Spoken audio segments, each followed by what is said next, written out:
Hey everyone, it is LSID932 on YouTube. Thank you again for joining me for another episode of The Ultimatum. I do believe I will try to group 2 and 3 together. If not, it will be, nice quick recap and review. But please take a moment to like the video, share it with a friend, leave a comment below. Comments always start conversations, and your recommendations in the chat lead to me reviewing some of these shows. So please take a moment to do that, and we will get into episode 2. So with the highlights, they're in dating week. Okay? Vanessa, 30, is dating Nick, who's 38. Remember, Vanessa came with Dave, and Nick came with Sandy. So they do like each other. He finds her more interesting every time they encounter each other. And she calls him, an onion that she needs to peel back every layer. And I'm like, is this just too soon? Is this the rush of learning a new person? Of course it's an onion. You know nothing about this man. You know nothing about her. So everything is just brand new. She did mention something that, she did do bodybuilding back in the day or a few years ago, and she wasn't going to do it again because Dave didn't like it. Dave did not like the fact that she was doing bodybuilding, and he did not support her. And I think that is very troubling when you're in a relationship. She said he gets grossed out when she passes gas. I know some people have different thoughts about that. I don't mind if you pass wind around me. Just make sure I am not downwind to receive it. So she said she can relate to being a unique or weird person, and he is tired of fighting. He is tired of fighting, and he knows he annoys Sandy. When a man says he is tired of fighting, he just wants peace in his life. So, Nick, I have been looking at you side-eye because I'm wondering if Sandy is just doing this to break free from your control. But now I'm wondering, since you said you are tired of fighting, if Sandy is just constantly bringing the heat and the fire and the fight, and you're just tired of it. So next we have a date between Dave and Chanel. Dave is 34, Chanel is 27. She wants fun, easygoing, and a man who is willing to show her blind spots. Okay, maybe it's the word choice, Chanel, because I'm like, is this a lack of self-awareness? You don't know your blind spots, or you just want someone to kind of help you along to be a better person? So after 3 or 4 dates, it's pretty exclusive, and she asked to be exclusive before her dude did. So put it in the chat for me, please, in the comment. After 3 or 4 dates, are we exclusive? That seems kind of rushed to me, But So Dave had said that, and I wonder if he feels hunted, since Vanessa told him after 3 or 4 dates is pretty exclusive, and he wants to be the hunter. She has also considered leaving the process early, meaning Chanel, and they both want their ex to not be physical with their trial marriage person.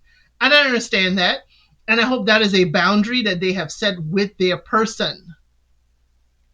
So Micah, who is Chanel's significant other, Micah, 28, had a date with Mariah, who's 24. As a child, she said she was not allowed to be super creative or free due to judgment. Her parents split up, and from the ages of 1 to 8, she lived with her mom. Her mom, she said, was in survival mode. There was no freedom to explore, no playing outside like her cousins did, because she always had to be with her mom or in view of her mother. It sounds to me like mom was really holding on to Mariah. That is her reason for being. And sometimes parents just don't know what their restrictions can cause later on.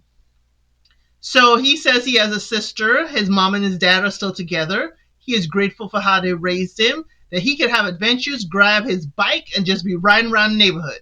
I understand, Micah. I had somewhat of that kind of childhood. Don't let the street lights turn on. but let me know where you're going, what area of town y'all gonna be. But we always made it home safe. Then Caleb and Araya, that sounded so different hearing it. They talk about their biggest insecurities, and his is that he would not be able to provide financially. So she doesn't want to be restricted by a man or a man's paycheck. So she understands the man has to provide, and for her, it means she's restricted by what he does. So Scotty, that tells me, are you not making or exceeding what your lady is making? Because that's what that tells me. Because if she's like, oh, I could do what I want with my paycheck now, but if I'm under his guidance, rule, protection, financial stability, then that means I can't do but so much. His paycheck is restrictive. So she said this is triggered from life. Her mom ended up resenting her dad because the mom gave up on her dreams as well. So she is just here to know her true self and to become happier. Caleb said, why is he in a constant state of building her up and not being enough? Now, Caleb, I hear you. It seems like whatever you do, you're not enough. Remember, like you said, Caleb, your significant other here, or your ex in this instance, is very young. So there is building to do. She's only 24. So there is building. So if you feel like you're in a constant state of building her up and not being enough, she is seeking who she is, and she is seeking more. So I understand where you feel, Kayla, but So he says his ex may need time to date other people, and that's why he's so hesitant to commit, because she may need that so that she does not feel like she missed out when she gets, older and have a midlife crisis. So they have the cocktail parties after these dates. Scotty talks to Zanaya. He says, why do I have to fight for you to love me and care for me? Talking about his ex. He wants to be married. So why do I have to fight for you to love me? That is a question, Scotty, that no one should have to answer. You shouldn't have to fight. Someone should give their love freely. And the fact you have to fight, Scotty, should have been your answer right there. And why are we fighting? Why are we fighting? Zanaya says she sees Scotty and he deserves someone to meet him halfway. Remember, Scotty's whole word is compromise. He wants someone who's willing to compromise. But now hearing Arya and how she, talks about it, she may feel restricted by his paycheck. I wonder if the compromise is, I need you to scale down to my level. We'll see.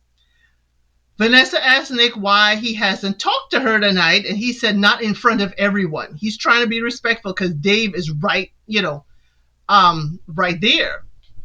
He's glad he met her, and he does have feelings for her.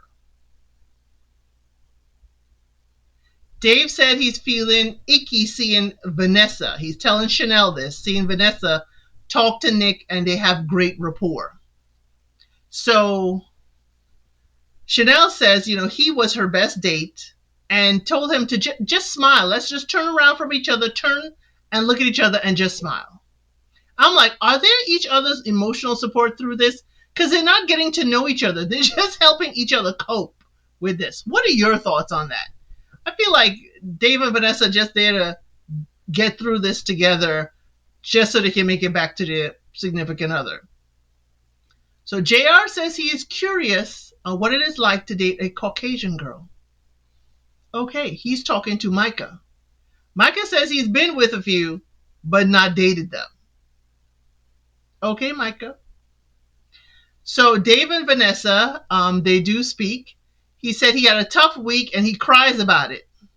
He said he's stuck in his emotions the whole time. And I'm like, I'm looking at you different now, Dave, because of what she said about that bodybuilding. She found a hobby she enjoyed and you were not supportive. So when he's like, he had a tough week. Okay. I'm not unsympathetic to having emotions, but So Vanessa says she's excited about the trial marriage and the next steps and happy with who she's going to choose. Dave's tears dried up. If you need to go back and look at that scene, Dave's tears dried up. And he says maybe he needs to leave. Maybe he just needs to go. And I'm like, he's trying to get her to emotionally react. And I'm like, are you trying to control her, Dave, through your emotions? Because you were really tearing up. And then the minute she's like, oh, I'm excited about this. You excited? Why are you excited? Zanaya and Scotty go on a date. Okay. He acknowledges that they like each other, but still have feelings for their exes. That's not going to go away. She wants someone who will make, he wants someone who will make him feel uplifted and supported. And I'm like, Scotty, that sounds like an underwire bra. I'm sorry. I'm sorry, Scotty. The way you described it did not sound like a significant other. It's significant, but not a significant other. So Zanaya says she wants a husband to be 100% invested in her. She does not want to be independent. His ex, doesn't let things go for him to lead and do for her. Sounds like she doesn't have a vote of confidence in you, Scotty. I wonder, has she given you an opportunity? Have you dropped the ball a few times? So JR and Arya go on a date. He does not have a timeline on kids. And he does not want his timeline to be dictated as to when he can have kids because of her biological clock. How, JR? Sounded kind of selfish, my dude. Sounded kind of selfish. Like, you will need a woman of childbearing age to have this kid for you. So how are you not restricted by a woman's timeline? You're restricted by any woman's timeline. So when you turn around, let's say 40, 50, you're 30-something now, and you want to have a kid, you will have to turn and look at a woman who is in childbearing age. Come on, dude. Arya says, asks if he's healed from the infidelity. He kind of pushed it aside and said it's gone from his life and his mind. And I'm like, you haven't dealt. You have not dealt with that, JR. So he said divorce is not an option for him. He feels vulnerable with her and he likes that. She can see he is secure in himself and they have an emotionally intelligent conversation. I'm like, you can't have that with Scotty? Scotty, are you not emotionally intelligent for your lady? She does feel guilty for having a connection with JR. And he feels that this is natural. And, they're embracing the experience. Then JR and Sandy have a date. They're having more sex talk, okay? And they're just slopping it up with each other. They just like having this, full on attraction. He says he's independent, cooks his own foods. He tries to stay in shape. He understands, she understands his goals and how he got there because she sees no problem with the Instagram, DMs and all that. And she likes that he is pursuing her both verbally and physically. He talks about, how he likes to kiss and be kissed, and they do so briefly. And I'm like, is he playing? Is he playing, Sandy? Is he like, how much do you want me, baby? So we get to the choice dinner. Now they have to make a choice. We see the choice of Scotty picks Zanaya. We knew that wasn't, we knew that was going to happen. Mariah chooses Micah. Totally expected. Chanel chooses Dave. Totally expected. Next episode, I'm going to keep this short and keep it only to episode 2. So next episode, episode 3, we're going to start with who JR picks. So please join me for that next recap.